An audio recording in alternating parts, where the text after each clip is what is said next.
संजय निषाद को जब आप लिए दल में तो क्या वो सरोजिनी नायडू, उपेंद्र कुशवाहा को ले लिए और जेड, पहले आप वाई सिक्योरिटी दिए और 10 दिन में जेड प्लस दे दिए। तो क्या कोई भगत सिंह है? सुभाष चंद्र बोस जाति के आधार पर ही है ना। तो मैं नरेंद्र मोदी जी से जानना चाहता हूं, अनुप्रिया पटेल को क्या महात्मा गांधी या सरोजिनी नायडू थे? संजय निषाद को जब आप लिए दल में तो क्या वो सरोजिनी नायडू, क्या झांसी की रानी थी? क्या वो क्रांतिकारी थे? जाति के आधार पर ही लिए ना आप, जाति के आधार पर ही किसी को नेता बनाते हैं ना। अभी आप उपेंद्र कुशवाहा को ले लिए और जेड, पहले आप वाई सिक्योरिटी दिए और 10 दिन में जेड प्लस दे दिए। तो क्या कौन सा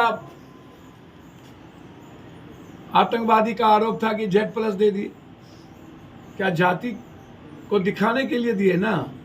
फिर आप जो आप चित भी मेरी, पट भी मेरी, चिराग भी मेरा, पारस भी मेरा, तो क्या कोई भगत सिंह है? सुभाष चंद्र बोस जाति के आधार पर ही है ना। कोई इधर मुकेश सहनी या कोई उधर मुकेश सहनी। ये जो गठबंधन 6 जात का ही करते हैं ना आप लोग, 7 जात का, कि सुभाष चंद्र बोस, भगत सिंह, महात्मा गांधी, लाला लाजपत राय, सरदार पटेल, अब्दुल हमीद, क्या चंद्रशेखर आजाद, भगत सिंह, क्या इन लोगों का गठबंधन होता है क्या हिंदुस्तान में?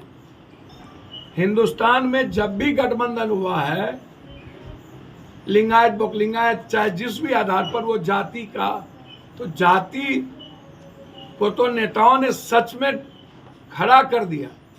फिर बिहारी और बिहार को जातिवाद कहना, तो नरेंद्र मोदी जी को बिहार का इतिहास पता नहीं है।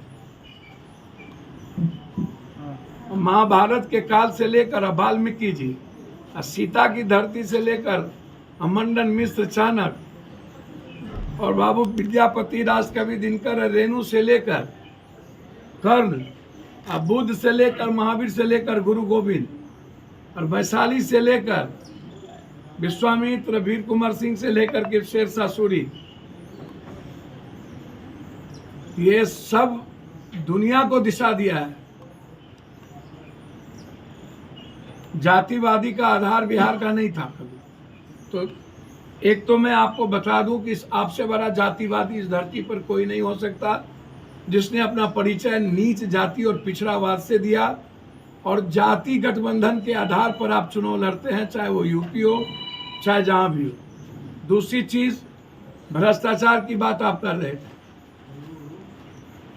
तो शिवराज चौहान को, व्यापम घोटाले को, सबसे बड़े भ्रष्टाचारी को बैठाकर, और आप जैसा आदमी